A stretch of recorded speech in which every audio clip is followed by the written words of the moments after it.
Hello वैंक्शन and ईजहान lover, welcome back to our channel. Thank you guys आपके प्यार और सपोर्ट के लिए। आपका प्यार और सपोर्ट यूं ही बरकरार रखेगा मेरे साथ। अगर अपने चैनल को सब्सक्राइब नहीं किया है तो प्लीज सब्सक्राइब कर देना। आज हम अ कॉन्ट्रैक्ट ऑफ सेपरेशन का नेक्स्ट पार्ट देखने वाले हैं। तो लास्ट पार्ट में हमने देखा कि कैसे मैन गुस्से में आकर खुद को चोट पहुंचाती है। इबो जहान के सामने ड्रामा करता है और जहान भी इबो के ड्रामा में फंसता है और जहान इबो को सब कुछ बता देता है जो मैन और उसके बीच हुआ था, और वे दोनों अब कॉलेज से घर जा रहे हैं। तो गाइज इसके आगे क्या होता है हम देखते हैं। आई होप आपको ये स्टोरी बहुत अच्छी लगेगी। 1 घंटे के बाद इबो और जहान बहुत सारे खाने पीने की चीजों के साथ वैंग मेंशन में वापस आए। जैसा कि पिछले दिन इबो ने जहानजिन से वादा किया था। जैक्सन और जिनयंग सोफे पर बैठे हुए थे जब जहान और इबो घर में एंटर हुए।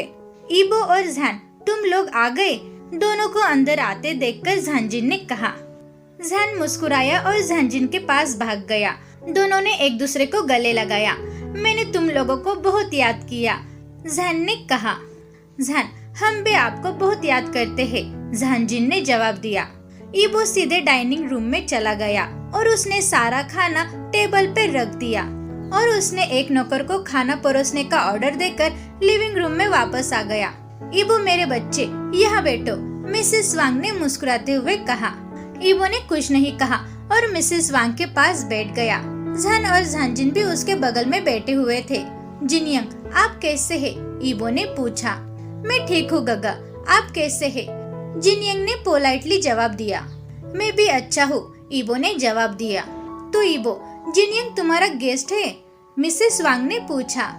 हाँ, इबो ने जवाब दिया। जिनयंग बहुत घबराया हुआ था क्योंकि यह पहली बार है जब वो जैक्सन और उसके वैंग फैमिली से मिल रहा है। ओह, मुझे एक काम याद आ गया, मैं जल्दी ही वापस आ जाऊंगा, जैक्सन ने कहा और खड़ा हो गया। बैठ जाओ, इबो ने कहा और जैक्सन की ओर देखा। गग, मैं जल्दी वापस आऊंगा, आप अपनी बातें जारी रखें, जैक्सन ने कहा। मैंने तुमसे कहा बैठ जाओ, इबो ने फिर कहा। जैक्सन ने इस बार कुछ कहने की हिम्मत नहीं की और वो बैठ गया। यहाँ क्या हो रहा है? मिस्टर वांग ने घर में एंटर करते हुए पूछा और उसके पीछे हाइकुआन भी था। आप लोग भी यहाँ आ गए, ये तो अच्छा है, इबो ने कहा। क्या हुआ इबो, क्या बात है? दादाजी ने कंफ्यूज होकर पूछा। कुछ खास नहीं दादाजी, इबो ने जवाब दिया। ओ जिनयंग, कैसे हो बेटा? मिस्टर वांग ने पूछा। मैं ठीक हूँ चाचा जी, आप कैसे हैं? जिनयंग ने पूछा, लेकिन ये सोचकर वो नर्वस हो गया कि मिस्टर वांग कैसे रिएक्ट करेंगे जब उन्हें सब कुछ पता चल जाएगा।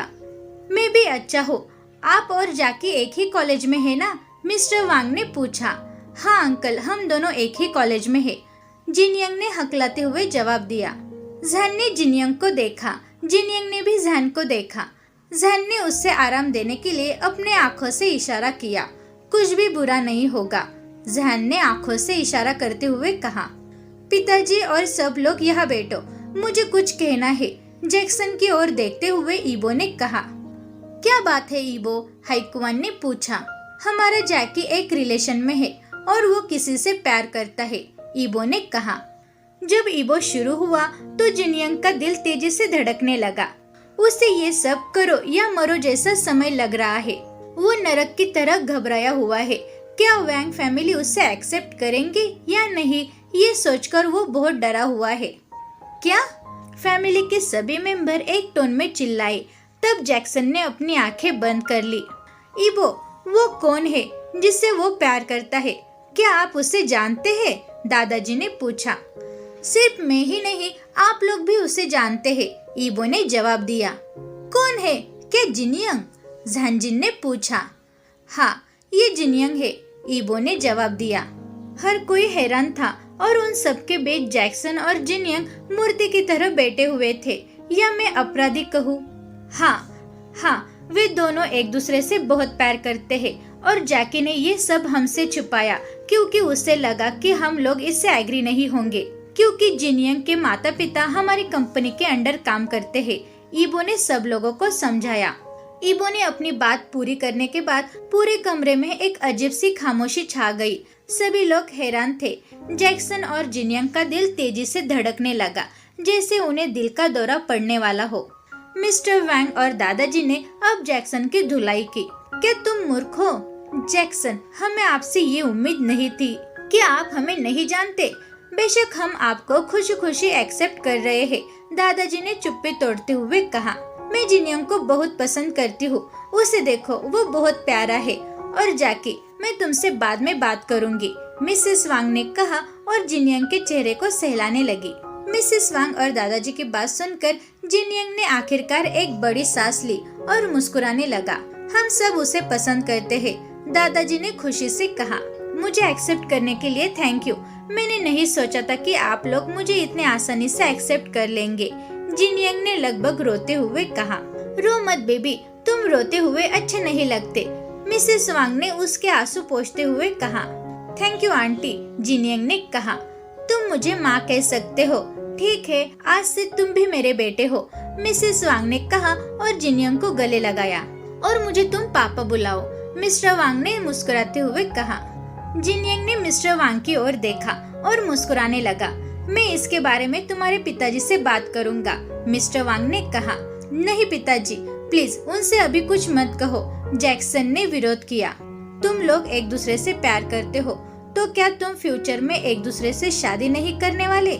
मिस्टर वांग ने पूछा। ओ, ये बात है क्या? जैक्सन ने जवाब दिया और उसके गाल रेड हो गए थे। और जिनयंग ने भी शर्मा कर नीचे देखने लगा। उन्हें देखो, वो दोनों शर्मा रहे हैं। जहन ने उन दोनों को चिढ़ाया। सॉरी मॉम, डैड, गग्गा, दादाजी और आप सब लोग, क्योंकि मैंने ये बात आप लोगों से छुपाई थी। जैक्सन ने उन सभी से माफी मांगी। आपको इसके लिए सजा मिलेगी, इसके लिए तैयार रहो। आपकी सजा ये है कि आपको वो खाना नहीं मिलेगा जो ईबो लाया है, मिसेस वांग ने कहा। उसके लिए ये सजा बिल्कुल परफेक्ट है। हम लोग भी आपके साथ हैं माँ, झानजिन और झान ने एक टोन में कहा। नहीं, मुझे खाना चाहिए, जैक्सन ने पाउट करते हुए कहा। खाना लाओ, आज हम जाकी के बिना खाएंगे, झान ने जोर से कहा और इससे सभी लोग हंसने लगे। 2 महीने के बाद मुझे इस घर में आए हुए 2 महीने हो गए हैं। मैं अपने खूबसूरत फैमिली के साथ अपने जीवन को एंजॉय कर रहा हूँ। मैं खुद को बहुत लकी मानता हूँ कि मेरे पास एक बहुत प्यारी फैमिली है जो मेरी बहुत केयर करती है और मुझे बहुत प्यार करती है। अरे हाँ, मुझे एक हस्बैंड भी है। ये थोड़ा मजाकिया है, लेकिन मेरे जैसे लड़के का एक हस्बैंड भी है। ईबो, वो बहुत हैंडसम है, इसमें कोई संदेह नहीं है। कभी कभी वो गुस्सा करता है, लेकिन वो बहुत क्यूट है। इस फैमिली में मुझे सब बहुत प्यार करते हैं, स्पेशली ईबो। मुझे पता है कि वो मेरी केयर करता है, लेकिन वो इसे एक्सेप्ट नहीं करेगा। वो इस बात से हमेशा इनकार करेगा और मुझसे कहेगा, नहीं, मुझे तुम्हारी कोई भी परवाह नहीं है। लेकिन अगर मैंने तुम्हारी केयर नहीं की तो मेरी फैमिली मुझे जिंदा दफना देगी। ईबो हमेशा मुझसे ये कहता रहता है। वो मेरे बारे में क्या सोचता है? क्या मैं मूर्ख हूँ? खैर, मैं कभी कभी बेवकूफ जैसे हरकतें करता हूँ, लेकिन मैं अच्छी तरह से जानता हूँ कि वो मेरी बहुत केयर करता है। लेकिन उसने मुझे हमेशा बहाना दिया कि घर वाले उसे जिंदा दफना देंगे, इसीलिए मैंने वही सवाल दोहराना बंद कर दिया। जैन, तुम यहाँ क्या कर रहे हो? एक आवाज ने जैन को अपने विचारों की ट्रेन से बाहर खींचा। जैन ने पीछे मुड़कर देखा। ईबो उसके पीछे खड़ा था और उसे कंफ्यूज लुक से देख रहा था। कुछ भी नहीं, मैं बस आसमान को देख रहा हूँ, जैन ने हल्की स्माइल करते हुए जवाब दिया। जैन का सवाल सुनकर ईबो ने अपनी आंखें मूंद ली। तब जैन को ऐसा लगा कि उसने कुछ गलत तो नहीं कह दिया। दरअसल जैन खिड़की के सामने खड़े होकर आसमान की ओर देखते हुए ईबो के बारे में सोच रहा था। ये अजीब होता अगर मैं कहता कि मैं तुम्हारे बारे में सोच रहा था। भगवान का शुक्र है मैंने कुछ भी ऐसा नहीं कह दिया, जैन ने अपने मन में सोचा। आसमान को देखना बंद करो और इक्वेशन को सॉल्व करो जो मैंने तुम्हें करने के लिए दिया था, ईबो ने कहा। तुम स्टडी के लिए इतने सीरियस क्यों हो? मैं इसे बाद में भी कर लूंगा, जैन ने जवाब दिया। मैं सीरियस हूँ क्योंकि तुम इसे सीरियस नहीं ले रहे हो, ईबो ने जवाब दिया। किसने कहा कि मैं स्टडी के लिए सीरियस नहीं हूँ? मैं बहुत सीरियस हूँ, लेकिन मुझे पढ़ना पसंद नहीं है। ये बहुत बोरिंग होता है और मुझे नहीं पता कि तुम स्टडी कैसे कर लेते हो, जैन ने कहा। शट अप, ईबो ने अपनी आंखें बंद करते हुए कहा। ठीक है ईबो, प्लीज तुम शांत रहो। ईबो, मैं प्रॉमिस करता हूँ कि वो मैथ्स का इक्वेशन मैं सॉल्व करूँगा, लेकिन मुझे कुछ समय दो प्लीज। जहन ने कई बार अपने पलके झपकाते हुए कहा और उसने ये उम्मीद की कि ये तरीका ईबो पर काम करेगा। ठीक है, मैं तुमको टाइम देता हूँ और ये करना बंद करो, तुम एक बेवकूफ जैसे लग रहे हो, ईबो ने कहा। जहन खुशी से मुस्कुराया। ईबो बाहर जाने वाला था, लेकिन वो रुक गया और जहन के पास चला गया। क्या कुछ और बात है? क्या आप मुझे कुछ कहना चाहते हो? जहन ने पूछा। ईबो ने कोई भी जवाब नहीं दिया, वो सिर्फ जहन को घूर रहा था। ईबो ने जहन के सिर से पाँव तक जांच की। कुछ मिनटों के बाद ईबो ने चुप्पी तोड़ी। क्या तुम ठीक हो जहन? ईबो ने सीरियस टोन में पूछा। जहन ने उसकी ओर देखा और मुस्कुराया। मैं ठीक हूँ, तुम्हें चिंता करने की कोई जरूरत नहीं है, जहन ने कहा। मैं तुम्हारी चिंता नहीं कर रहा हूँ, ये सिर्फ इतना है कि अगर मैं तुम्हारी परवाह नहीं करूँगा तो घर वाले, हाँ मुझे पता है कि हर कोई तुम्हें जिंदा दफनाएगा, मुझे पता है, ये बार बार कहने की कोई जरूरत नहीं है, जहन ने ईबो को बीच में काटते हुए कहा। हाँ यही बात है, ईबो ने कहा और कमरे से बाहर चला गया। देख लिया सब लोगों ने, वो मेरी परवाह करता है, लेकिन वो इसे एक्सेप्ट नहीं करेगा। वो बहुत क्यूट है, लेकिन मुझे डर है, अगर ऐसा ही चलता रहा, अगर वो हमेशा इसी तरह मेरी परवाह करता रहा, तो शायद मुझे उससे प्यार हो जाएगा, या शायद मैं पहले से ही उसे प्यार करने लगा हूँ। बचपन से लेकर कुछ महीने पहले तक पापा और जियांग के अलावा मेरे पास कोई नहीं था, लेकिन मेरे पास अब सब है। मुझे इस फैमिली से बहुत प्यार है, मैं बहुत खुश हूँ और मैं इस खुशी के काबिल भी नहीं हूँ, इसीलिए ये खुशी ज्यादा दिन नहीं टिकेगी। मैं इस घर में कुछ महीनों का मेहमान हूँ। ईबो, शायद मुझे तुमसे सच में प्यार हो गया है, लेकिन क्या तुम भी मुझसे करते हो? जहन ने अपने मन में सोचा। इन 2 महीने साथ रहने के बाद मुझे एक बात समझ में आ गई कि जहन ऐसा पर्सन है जो सभी को खुशी दे सकता है। वो सभी को खुश रहने में हेल्प कर सकता है, लेकिन वो अपना दर्द किसी के साथ शेयर नहीं कर सकता। मुझे पूरा यकीन है कि उसके दिल में बहुत दर्द है, लेकिन वो किसी को भी नहीं बताएगा। वो हर एक दर्द अपने पास रखना चाहता है और सभी को अपनी सारी खुशियाँ देना चाहता है। वो ऐसा क्यों है? वो बहुत सेल्फिश है, पता नहीं क्यों, लेकिन मुझे लगा कि वो खिड़की के सामने खड़े होकर कुछ सोच रहा था। कमरे से बाहर आकर मैं कुछ काम करने की उम्मीद में स्टडी रूम में बैठ गया, लेकिन मेरा दिमाग उस बेवकूफ जहन से भरा हुआ था। वो दुनिया में सबसे ज्यादा बेवकूफ है, लेकिन बहुत ब्यूटीफुल भी। ओ माय हार्ट, उसकी स्माइल बहुत प्यारी है। क्या मैं जान सकता हूँ पूरी दुनिया में उसकी स्माइल ही इतनी प्यारी क्यों है? ओ गॉड, क्या मैं जान सकता हूँ? क्या आप मुझे सुन सकते हो? ओ गॉड, प्लीज मुझे बताओ कि तुमने उसे इतना ब्यूटीफुल कैसे बनाया? It's not fair God. वो पर्सन जो बिना शर्त सभी के साथ प्यार कर सकता है, लेकिन मेरे साथ ही बिना शर्त नफरत करता है, और वो सब कुछ करता है जो मुझे गुस्सा दिला सकता है। ये बहुत अनफेयर है। रुको, मैं क्या सोच रहा हूँ? ईबो, उस बेवकूफ के बारे में सोचना बंद करो। तुम ऐसे पसंद नहीं हो, इसीलिए ये सोचना बंद करो, ईबो ने अपने मन में कहा, और अपना ध्यान भटकाने के लिए उसने अपना लैपटॉप खोला। जहन ने मुझे म्यानमार के बारे में सब कुछ बताया। उसने मेरे और जहन की शादी में आकर जहन से बहुत कुछ कहा और उसका अपमान भी किया। तब मैं बहुत गुस्से में था, लेकिन जहन ने मुझे रोक दिया और उसने कहा कि वो सब कुछ हैंडल कर लेगा। लेकिन तब मुझे ये अच्छा नहीं लग रहा था। लेकिन प्रिंसिपल ने हमें बताया कि म्यानमार छुट्टी पर है, क्योंकि अचानक उसने इतनी छुट्टियाँ क्यों ली। लेकिन मुझे राहत भी मिली, लेकिन अब वो बेवकूफ उसके हाथों से सेफ है। लेकिन अब शायद तुम लोग सोच रहे होगे कि मुझे उसकी परवाह क्यों है। अगर मैंने उसकी परवाह नहीं की, तब सब फैमिली मिलकर मुझे जिंदा दफना देगी, ईबो ने अपने मन में कहा। रात के 9 बज चुके हैं। वैंग फैमिली ने अपना डिनर किया और साथ ही में कुछ क्वालिटी टाइम भी स्पेंड किया। फिर वे सब अपने कमरे में सोने के लिए चले गए, क्योंकि सभी को सुबह बहुत काम करने थे। जहन, क्या तुमने इक्वेशन सॉल्व किया? ईबो ने कमरे में एंटर करते हुए पूछा। नहीं कोल्डी, मैंने इसे नहीं किया, लेकिन अब मुझे सच में बहुत नींद आ रही है। लेकिन मैं प्रॉमिस करता हूँ कि मैं इसे कल सॉल्व करूँगा। जहान ने घबराते हुए जवाब दिया। तुमने नहीं किया? तुमने तो मुझसे कहा था कि तुम करोगे, तो तुमने क्यों नहीं किया? ईबो ने गुस्से से पूछा। आई एम सॉरी ना कोल्डी, मैं जैकी, मॉम और झांजिन ग के साथ काम कर रहा था, इसीलिए मुझे टाइम नहीं मिला। जहान ने जवाब दिया। तुम्हें एक इक्वेशन सॉल्व करने के लिए टाइम नहीं मिला? क्या तुम इतने बिजी थे? तो इसके बाद क्या आप मुझे अपना टाइम बता सकते हैं कि आप कब फ्री होंगे?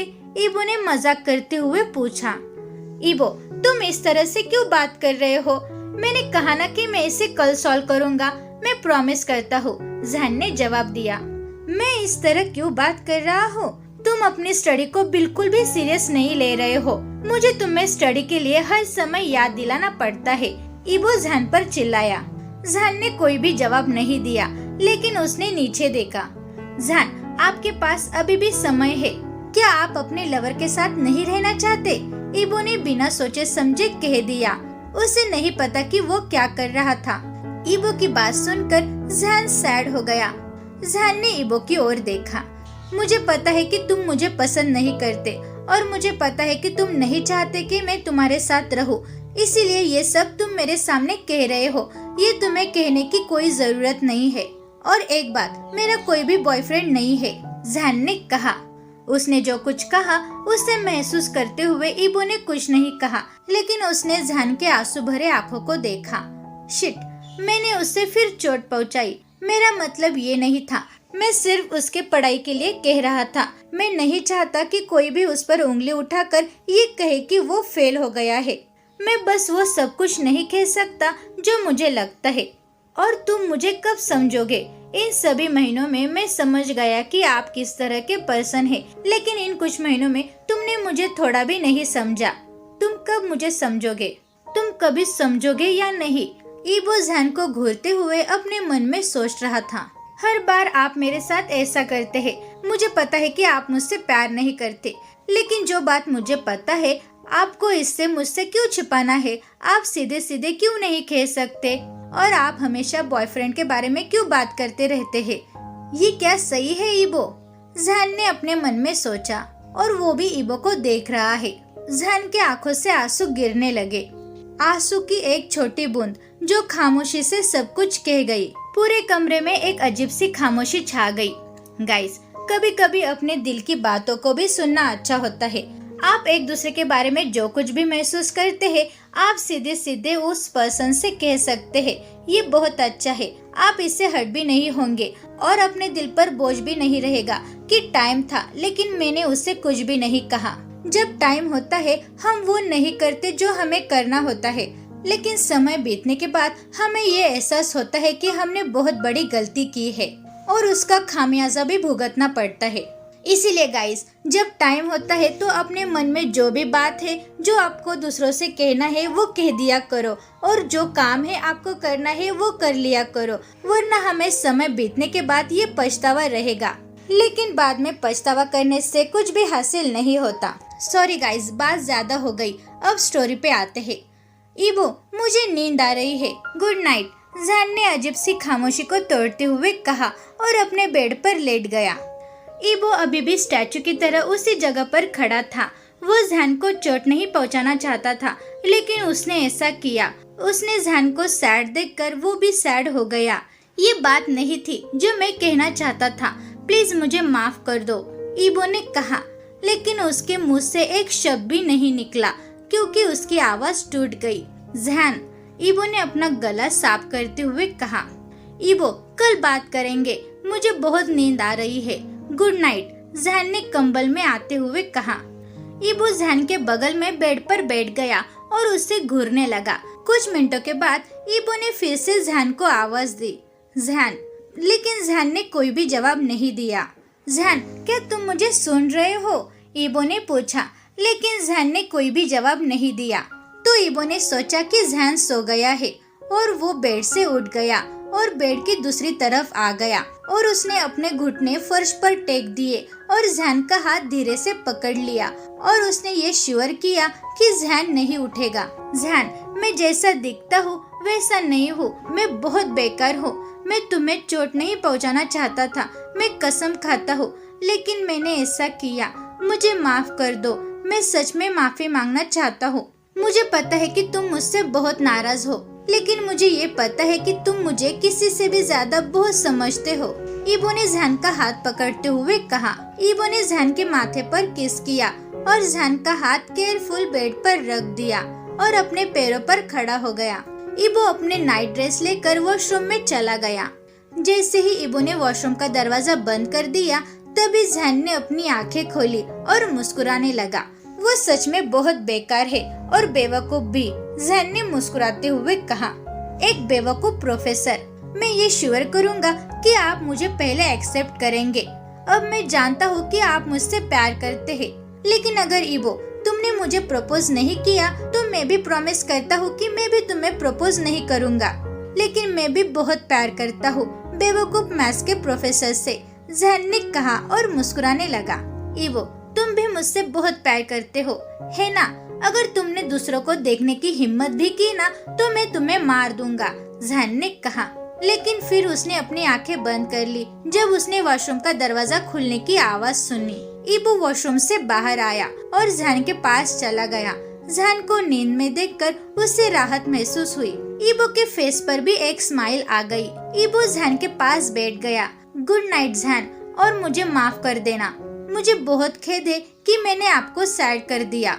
ईबो ने जहान के बालों को सहलाते हुए कहा, जिससे जहान के गाल रेड हो गए।